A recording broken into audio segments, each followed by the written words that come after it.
Hey Trek Gang, what's going on in this week's episode of the Boeville in Newtown? Well, it's right over here. Stand by and we'll get into what's happening this week.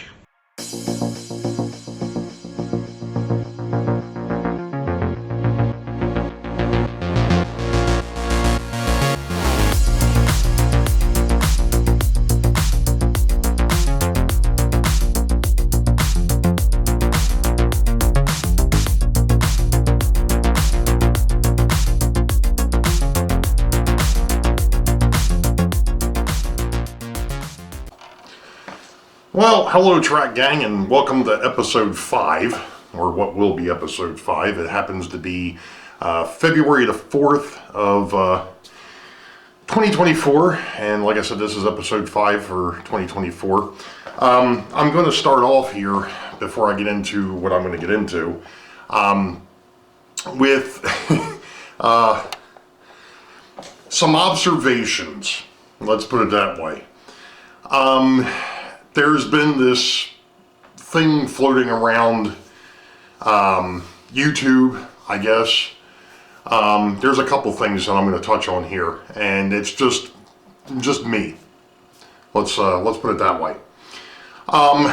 First thing is, the Great Scale Model Train Show yesterday was probably the first time that I can ever remember having to stand in line to get in. For a February show. When I got there at about, I'm going to say 20 after 10, anybody who's been there knows that there's, the entrance where the train show is, the entrance to the Cow Palace. The line was all the way up past the milking stations for the cows, which is the south end of the building. That was impressive. The other observation, and it was something that my brother happened to bring up actually, was the age group. There were quite a few older folks. We're talking, over 60. There were very few young people there. We're talking under the age of 20. So the demographic is between 20 and 60. But it was shoulder to shoulder, wall to wall. I mean, it was impressive to see. I know that there were a few people that weren't there yesterday. I did not see Keith Paysinger from PK&W, who is also a part of the Northeast Corridor Historical Society. They were there, but he was not. He had a family get-together. All good. I know that the plumber wasn't there. Plumber 33, I think he had the same thing. He had something with the family going on. I did see Frank, it's Frank Neer, over at the 4 County Society of Model Engineers, the FCSME. He was there. Saw Ted Heimball. I actually got a picture. He actually got a picture with me saying he found the CEO of the Boeville in Newtown. And I saw Alan from the Mason-Dixon. But the show, I know that Joe Rader apparently was there yesterday too, and he had made mention of the fact that he was only there for about an hour because it seemed like everybody was looking for, top dollar for their stuff. I did see some stuff, that it would have been nice to have. There was one of the few times that I can actually remember where I've actually walked out of there with nothing. I didn't buy a thing yesterday. And it goes back to when you start looking for something specific. I'm still short a few cabooses that I'd like to get a hold of, so that way I've got them running with the correct locomotives. That was one thing. I also went looking for the fellow that was selling the Plastrux brick and stone works. He had milk cases that were full of those, and he wasn't there yesterday. I was really, really surprised. I'm guessing maybe he only makes the April and October shows, maybe. Wasn't expecting, the February show to be as big as it was. I think a couple things happened yesterday that hadn't happened in the past. Number one, the early show is normally either Valentine's Day weekend, Super Bowl weekend, or it's raining and snowing. none of which happened yesterday or today. It's been actually fairly decent down here. In fact, I finally got the lights off the front of the house from Christmas. It was a nice enough day I could get out there and do that. But, you know, just some observations. You know, you hear about, oh, the hobby's dying, the hobby's dying. No, the demographic is changing. And those of us that have been around for a while, and Ron from Classic Model Trains just kind of brought this up yesterday as well on his latest video, talking about, is Tyco collectible? It's one of those things. You know, my brother and I were talking about it yesterday too. You know, I've got a lot of older stuff on this railroad, a lot of older stuff, and you know, he's like, you're sitting on the gold. No, I'm not. I know what's back there. I know some things are worth more than others. You know, the common stuff that we all had as a kid. You know, all the old lifelike boxcars and things of that nature. I mean, that stuff was a dime a dozen and still is. I mean, I still saw plenty of it yesterday. You know, the prices are about where they were if you would have gone and bought them brand new 30, 40 years ago, because people realize that it's toys. You know, and that's not something that everybody's looking for. So, granted, you had that. Then, of course, you still had your high-end stuff there yesterday. I mean, I even went and looked at the prices on the O gauge and the S gauge, and it's the same thing. I mean, there's a resurgence, you know, and a lot of the stuff, I mean, a lot of us now that are in our 40s, 50s, and 60s that grew up with, you know, the old Lionel, and some of us that did have the S gauge, you know, the American Flyer, that stuff's coming back around. You know, there's no question. The thing that hurts, and it's the same thing that Ron brought up, was a lot of that stuff's been re-released. And, you know, do you want the original or do you want the replica? You know, but again, it just really depends on what you're looking for and what you've got. And like I said, I know I've got quite a bit tied up in this, but some of it I know just isn't going to bring, you know, top dollar, and I'm not looking to get rid of any of it anyway. So that's just an observation from myself.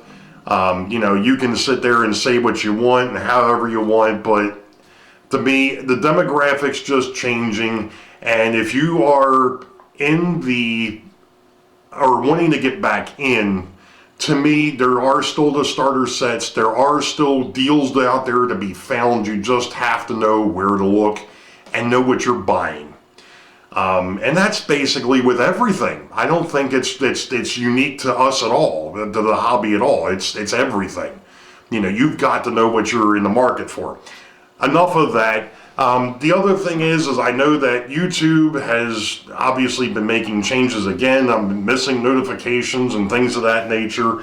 And I also know, and it's one of the things that I did want to touch on because apparently it's happening again, where unfortunately we've got some people out there that are bullies and they're being pushy and things of that nature, and just wish they'd kind of go away. Get up off your freaking high horse and just deal with it. Stop belittling people. That's not what we're here to do. You know, we're supposed to be helping to build each other up. We're supposed to be expanding the hobby, and if we've got bullies out there, that's not the way to do it. And I don't know who it is. I just know that there are a few of my followers that, you know, have decided that they're not putting videos up anymore, which is a damn shame. That we've got to go through this garbage again. But, you know, like I said, you know, what I do is what I do, and it's how I do it. I'm doing things on a very strict budget, which is one of the reasons why we're back on the Handycam, because I wasn't happy with the audio coming out of the other HD camera that I've got. So we're back to the Handycam again, and we're just going to have to deal with it. So. But yeah, like I said, you know, to each his own. Everybody's got their own way of doing things, and I do appreciate all the constructive criticism that I've been getting on that retaining wall. I'm taking a little bit of a break from it right now. I am going to get back to it. Really, in reality, you know, I think I'm going to end up redoing that outer face. I've got some ideas as to how I'm going to do it. I just want to let that rest for a while. And we may pick that back up in episode 6, but we'll see what happens. But that, the episode 5, back on the bigger and better things, right? So, one of the other things that I went looking for yesterday, and I should have bought it, and I didn't, because I know things right now for us are on the tighter side. I knew I was getting low on 148s or 158 couplers. It just so happened last night I went back through and was like, oh, wait a minute, I've still got some in here that were just missing springs that I got to put the springs back in. Anybody who has tried to put the springs back into a freaking knuckle coupler, I went on YouTube and actually found a guy that had a pretty good idea as to how to do it. I didn't show it. It's basically just taking your X-Acto knife and putting the spring on it, sliding it into the open on the one end, the shank end, and then taking the point and kind of pushing it down into the backside of the coupler so that it starts working again. So I've still got a couple more that I have to do. Maybe I'll show that, maybe I won't. There's plenty of stuff out there as to how to do it. But the reason being is I actually, from the last show, we're talking October, I had picked up some rolling stock. Again, it was one of these things you bought for, you got them for 10 bucks. A great deal. Obviously, they're older, life like Bachman, you know, whatever. And I needed to put couplers on them so I could actually use them on the railroad. So I did that last night after I repaired two of the couplers. So they're already set, but the thing is what is going on here is, and I'm going to try to swing down. You can see I've got one of my drawers back there. It's about time that I went ahead and started using the actual car cards from Micromark. And I figured what better time than with the stuff that I picked up in October. Now, one of the things that came from October was this card from Mom and Son. It's an autism awareness card that they painted up. So this is going to be the first one. So this is a box car. And it's a 40-footer. And the AAR is an XM. And its railroad number is 15380. And I'm going to put on here autism. So it'll be in the description, so that way it's really recognizable that that's what that is. Of course, you can't miss it, but it is what it is. That's what we're going to put for the description. So now, what I'm going to do is I've got a brand new box of Scotch tape here, because I remember David Pop talking about this, that you want to use tape to tape these together. So there is a fold line, and I don't even, yeah, it is showing up on camera. And I've got my trusty metal straight edge sitting here, and I'm going to put it on the opposite side so it gets a little bit better, cleaner edge, because there is some cork on the back of this thing, and we're just going to fold that up. And then we got it lined up perfectly. I'm going to crease it, and then we're going to go ahead and we're going to tape it, because like I said, that's what they recommend. So that is exactly what we're going to do, provided of course I can see what the heck it is I'm doing. Here it is. I've got my glasses on and I still can't freaking see. Alright, so we've got that side, we've got that side. So there's the first car card for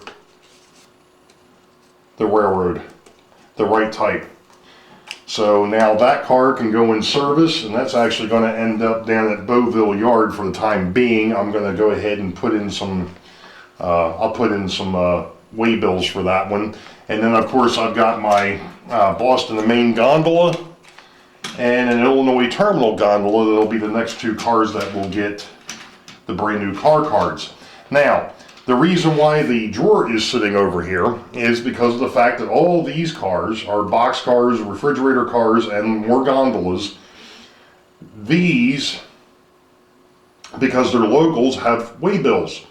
And I want to redo the car cards for the local cars.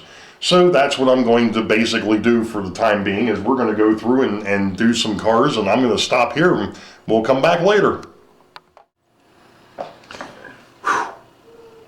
Well, here it is. It's now Thursday, the 8th.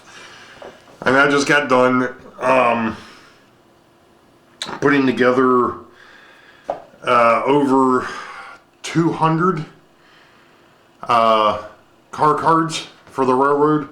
I went from the ones that I had made up, these pieces of junk, over to the ones that Micro Mark actually sells. What a pain in the Watusi, putting it mildly. I did notice one mistake, but I kept it consistent throughout, so it's not a big deal. The car card actually calls for the road name and then the number. I did it backwards. I've got the number and then the road name. Okay, whoopee. Like I said, at least I was consistent and did it the same way through all 200 and some odd of them. After I did like the first dozen, and I realized, oh shoot, it was supposed to be the name and then the number. I was like, well, I've already gone through a dozen of these. I'm not going back and fixing it. So I may fix it in the future. Right now, it is what it is. They're all done. They look a lot nicer than what I had. I'm still looking into buying some pockets for them. Santa Fe Bob had actually mentioned to me that he uses business card sleeves. So I'm looking into going ahead and ordering up a couple hundred of those at some point. For the time being, though, it's not that big of a deal. So, I'll move on from there. Something did interesting happen, or actually came up earlier today.